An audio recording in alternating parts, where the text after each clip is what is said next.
আসসালামু আলাইকুম। আজকে আমি এই টিউটোরিয়ালে লিনাক্সের কিছু ইম্পর্টেন্ট কমান্ড গুলো দেখাবো, যেগুলো আমাদের জন্য জানা খুবই জরুরি। তো আমি শুরু করছি। প্রথমে আমি লিনাক্সে লগ ইন করবো, তারপর আমি টার্মিনালে যাব।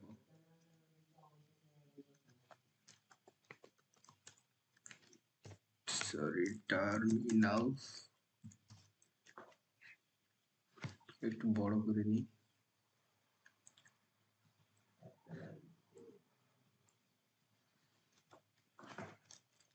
তো প্রথমে আমাদের ফোল্ডার গুলো দেখার জন্য আমরা ls টাইপ করব সর্বপ্রথম, তাহলে দেখতে পাবো কি কি ফোল্ডার আছে। কারণ আমাদের এইখানে ডেস্কটপ ডকুমেন্ট এই ফোল্ডার গুলো আছে। তো আমরা প্রথমে যাব ডেস্কটপে। তো ডেস্কটপে যেতে হলে আমাদেরকে সিডি, তারপরে ডেস্কটপে ডি বড় হাতের হবে, কেননা এখানে ডি বড় হাতের দেওয়া আছে। ডেস্কটপ। এখন আমি ডেস্কটপের ভিতরে চলে এসেছি। তো ডেস্কটপের ভিতরে কি কি আছে ওটা একটু দেখি। ডেস্কটপের ভিতরে মাত্র দুইটা ফোল্ডার আছে, একটা ফাইল আছে সাম, আর একটা ফোল্ডার আছে। তো ডেস্কটপের ভিতরে একটা ফাইল ফোল্ডার তৈরি করবো। আমি ফোল্ডার তৈরি করতে হলে mkdir কি নামে ফোল্ডার করবো, একটা ইম্পেরিয়াল নামে ফোল্ডার তৈরি করছি। তাহলে হচ্ছে ইম্পেরিয়াল মানে mkdir, তারপরে হচ্ছে ফাইলের নাম বা ফোল্ডারের নাম হচ্ছে ইম্পেরিয়াল। এন্টার দিলাম। এখন হচ্ছে আমার একটা ফাইল তৈরি হয়ে গেছে, ফোল্ডার তৈরি হয়ে গেছে। তো আমি ফোল্ডারটা দেখি এখন আসছে নাকি। হ্যাঁ, এই যে এখানে ইম্পেরিয়াল নামে তৈরি হয়ে গেছে। তো আমি আবার ইম্পেরিয়ালের ভিতরে যাব। তাহলে লিখতে হবে সিডি ইম্পেরিয়াল। তো আমি এখন ইম্পেরিয়ালের ভিতরে। তো এইখানে আমি হচ্ছে আরো কয়েকটা ফোল্ডার তৈরি করব। তার জন্য আমাকে mkdir একটা CSE নামে ফোল্ডার তৈরি করলাম। mkdir dir নামে দিলাম। আর একটা mkdir me mkdir c। তো আমার এখানে চারটা ফোল্ডার তৈরি করা হয়ে গেছে। তো দেখি, এই যে চারটা ফোল্ডার তৈরি করা হয়ে গেছে, CSE me। এবার আমি হচ্ছে CSE ফাইলের ভিতরে ঢুকবো। তাহলে হচ্ছে আমাকে সিডি CSE এন্টার। এখন আমি CSE ফাইলের ভিতরে আছি। তো এখানে হচ্ছে আমি একটা ফাইল তৈরি করব। ফাইলের নাম দিব কি, যে কোনো একটা নাম দেওয়া যায়, স্টুডেন্ট ফাইলের নাম দিই। তো হচ্ছে ফাইল তৈরি করতে হলে আমাদেরকে toch তারপরে ফাইলের নাম লিখতে হবে, এন্টার। এখন আমাদের ফাইলটা তৈরি হয়ে গেছে। দেখি, এই যে ফাইলটা তৈরি হয়ে গেছে ফাইল নামে। তো আমি এখন ফাইলের ভিতরে যাব, তারপরে হচ্ছে ফাইলের ভিতরে কিছু লিখব। তাহলে হচ্ছে ফাইলের ভিতরে অ্যাক্সেস নিতে হলে আমাদেরকে ন্যানো লিখতে হয়, NANO। তারপরে ফাইল। আমি এখন ফাইলের ভিতরে আছি। এখন আমি এখানে লিখতে পারি যা ইচ্ছা।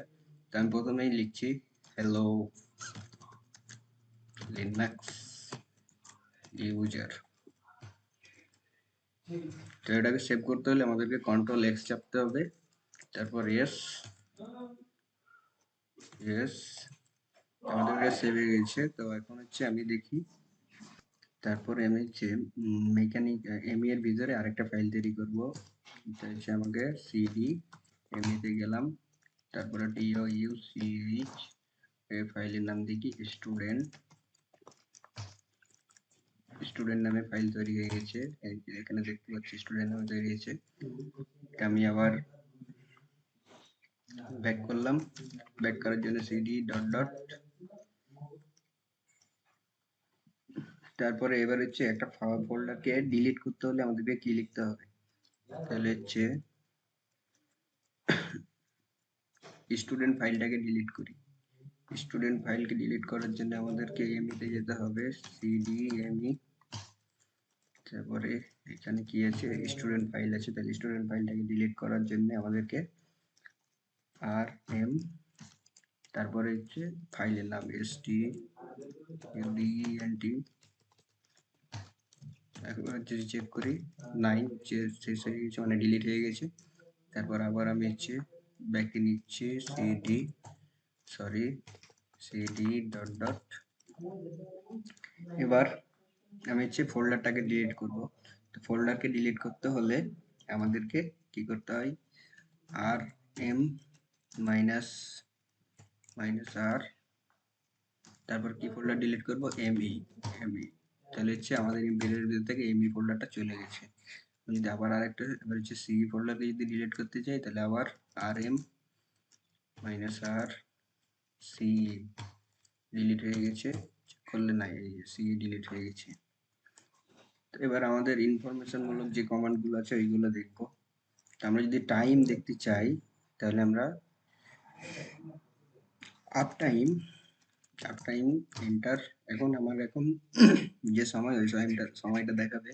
যদি আমরা ডেট দেখতে চাই তাহলে ডেট চাপে দিব, তাহলে হচ্ছে ডেটটা দেখাবে। তারপরে হচ্ছে আমরা যদি টোটালটা ক্লিয়ার করতে চাই তাহলে CLEAR, ক্লিয়ার, টোটালটা ক্লিয়ার হয়ে গেল।